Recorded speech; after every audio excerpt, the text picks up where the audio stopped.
Hey guys, what's up? I'm Erin and welcome back to the channel. When do you think you'll retire? What age comes to mind when you ask that question?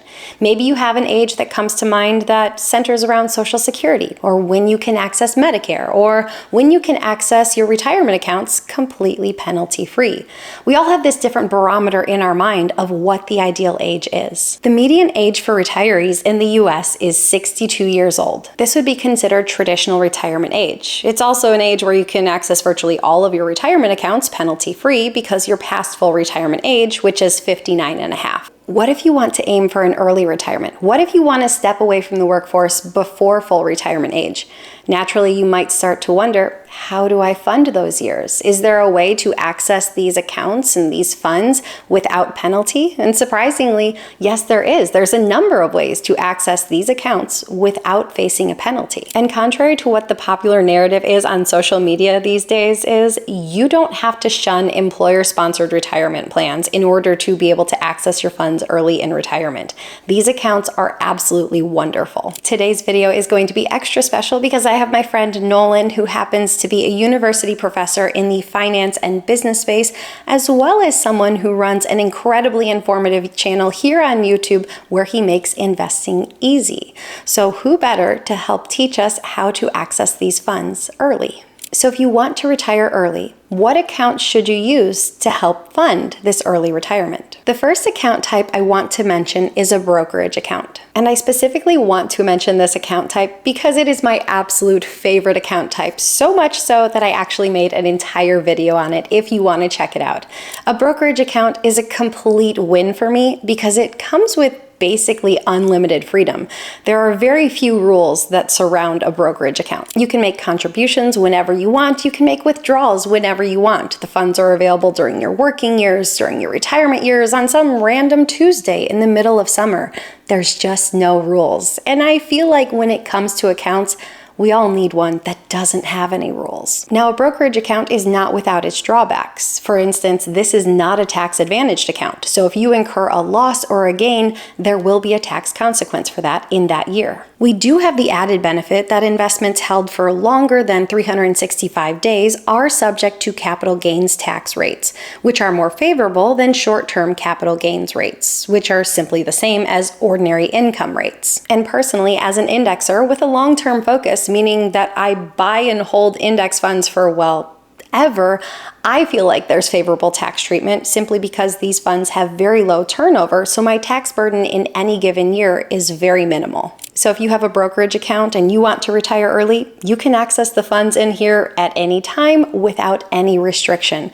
And personally, I also feel like everyone should have a brokerage account just so they have some money that they can access at any time. The next type of investing that I've seen work personally for those who want to retire earlier is to get involved in some type of real estate. I have a long-term rental and a short-term or Airbnb style rental, so I've seen this work in my portfolio big time. Depending on how hands-on you'd like to be, there's a couple of different options to be able to invest in real estate, and you don't need hundreds of thousands of dollars to get started. First would be the easiest and most hands-off, and you actually get to invest in this in the brokerage account that Erin just talked about. This would be by investing in REITs. A REIT is a real estate investment trust, and very simply, it's like buying a stock or ETF, but it's a company that owns or finances real estate, and so they do all the hard work of actually managing this real estate while you get all the benefits of investing in real estate. This is one of my favorite ways for people to live off passive income and dividends, since these usually have super high dividends like 6 to 12%, and some pay monthly rather than quarterly. Two of my favorite REITs are Realty Income, or O, which has super safe tenants like 7-Eleven and Home Depot, and also has increased its dividend every single year for over 25 years. The other one I like is called VICI Properties,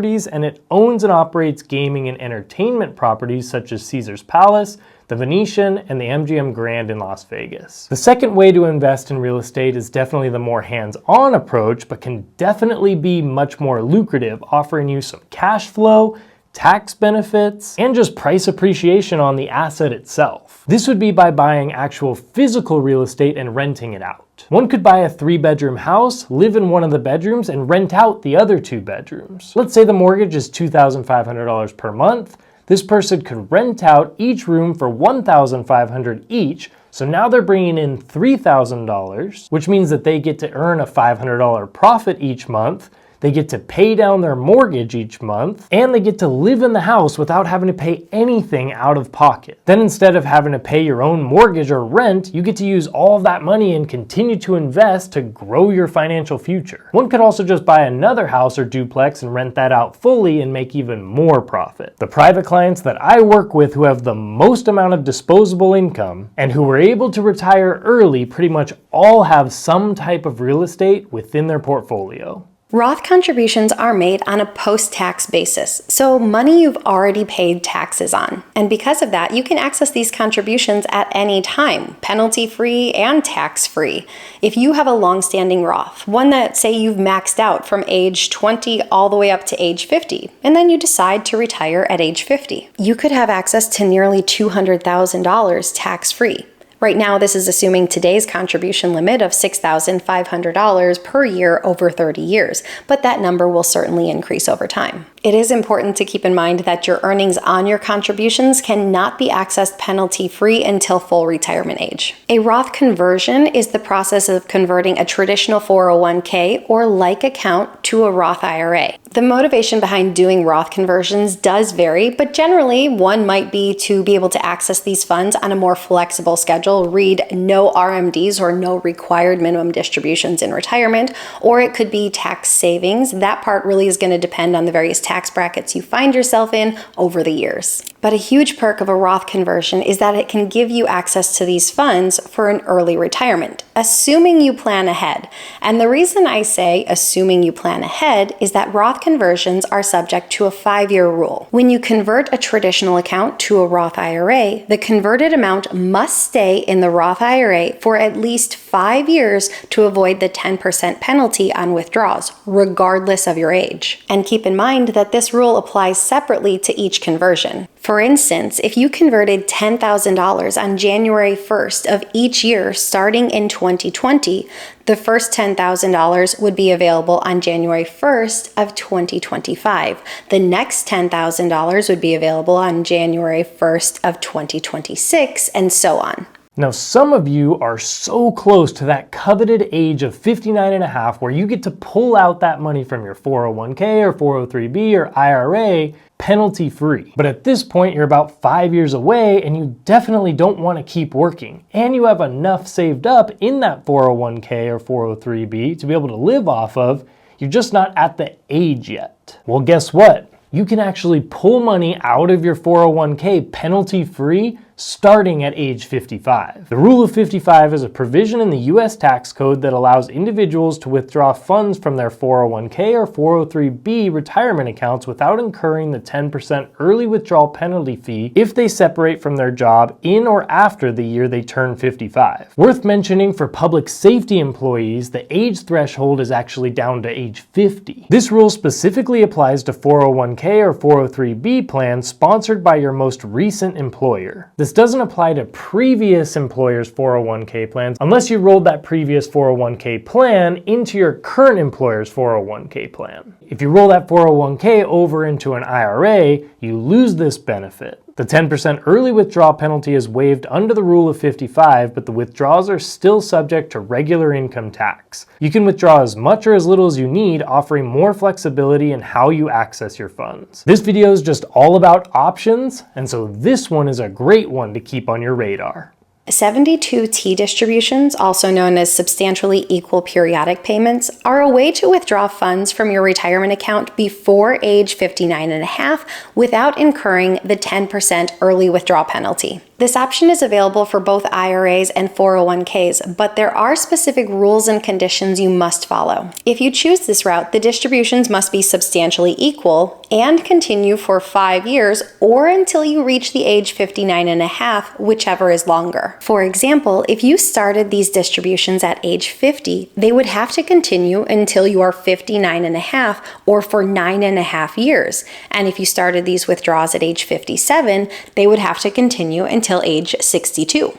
There are 3 methods to calculate these distribution amounts. The required minimum distribution method, where payments are recalculated each year based on your account balance, your life expectancy, and a published interest rate. The fixed amortization method, your account balance is amortized over a set number of years based on your life expectancy, resulting in fixed payments each year. Or the fixed annuitization method, payments are based on an annuity factor, which also provides a fixed annual payment. This allows you to access these funds early, and while there is no penalty, these withdrawals are subject to ordinary income tax. A quick word of caution: if you modify or stop the payments before fulfilling the required period, 5 years or until the age of 59 and a half, the IRS will impose a 10% penalty retroactively on all the distributions you've taken, along with interest. While 72T distributions do give you a way to access your funds early, they can be restrictive because of their fixed nature.